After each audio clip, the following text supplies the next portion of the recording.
حضرت علامہ اقبال رحمۃ اللہ تعالیٰ علیہ نے جو حضرت سیدہ کائنات کی بارگاہ میں نذرانہ عقیدت پیش کیا نا، میں وہ آپ کی خدمت میں عرض کرنے لگا ہوں۔ حضرت علامہ اقبال رحمۃ اللہ تعالیٰ علیہ کہنے لگے کہ مریم از یک نسبت حضرت عیسیٰ عزیز، مریم از یک نسبت حضرت عیسیٰ عزیز، کہ حضرت مریم جو حضرت عیسیٰ کی والدہ ہیں ان کو ایک نسبت، اور وہ نسبت کیا ہے؟ حضرت عیسیٰ کی والدہ ہونے کی۔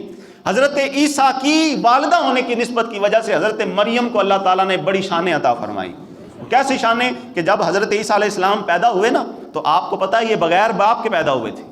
یہ رب تعالیٰ کا معجزہ ہے، اللہ تعالیٰ نے حضرت عیسیٰ علیہ السلام کو بغیر باپ کے پیدا کیا۔ جب بغیر باپ کے حضرت عیسیٰ علیہ السلام پیدا ہوئے نا، آپ کا نکاح نہیں ہوا تھا ابھی حضرت مریم کا، تو وہ جو مخالفین تھے ان کو ایک بات مل گئی، انہوں نے باتیں کرنا شروع کر دی، او ہارون علیہ السلام جیسے نبی کی بہن، نعوذ باللہ تو نے یہ کیا کام کر دیا۔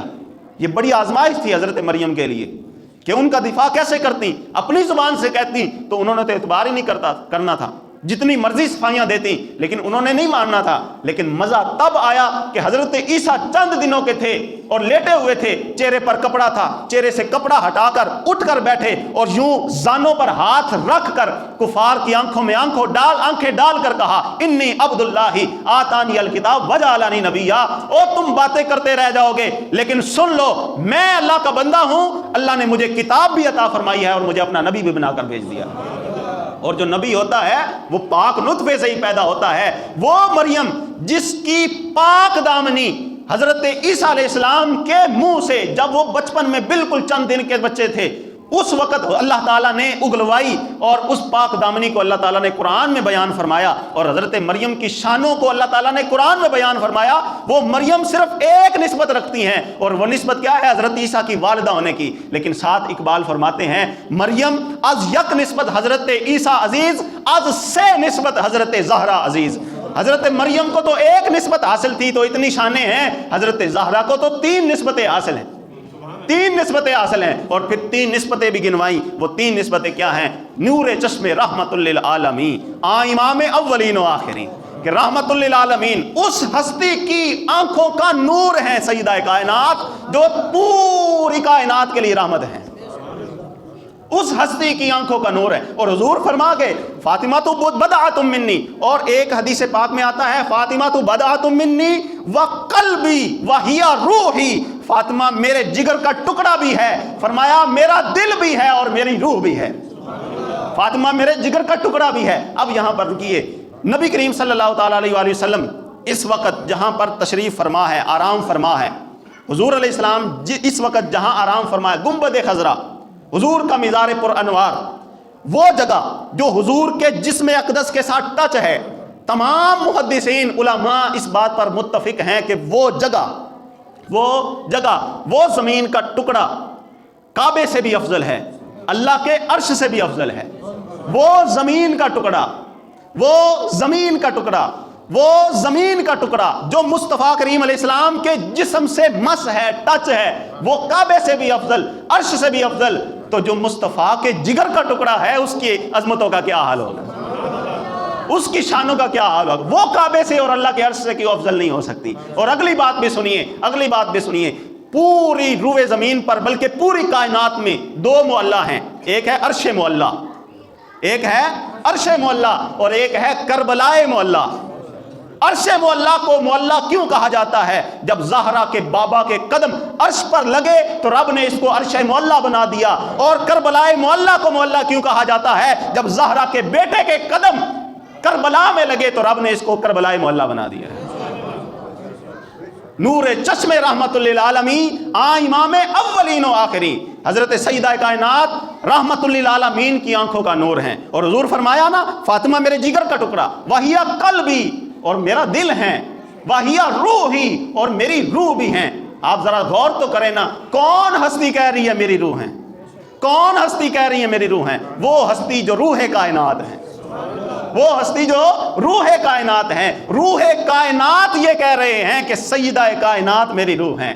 اور اگلی بات بھی سنیے کہ روح کائنات نبی کریم صلی اللہ تعالیٰ علیہ وآلہ وسلم کا مقام اور مرتبہ آج تک کوئی نہیں جان سکا۔ حضور نے فرما دیا تھا کہ اے ابو بکر، میری حقیقت کو میرے سوا اور میرے رب کے علاوہ کوئی نہیں جانتا۔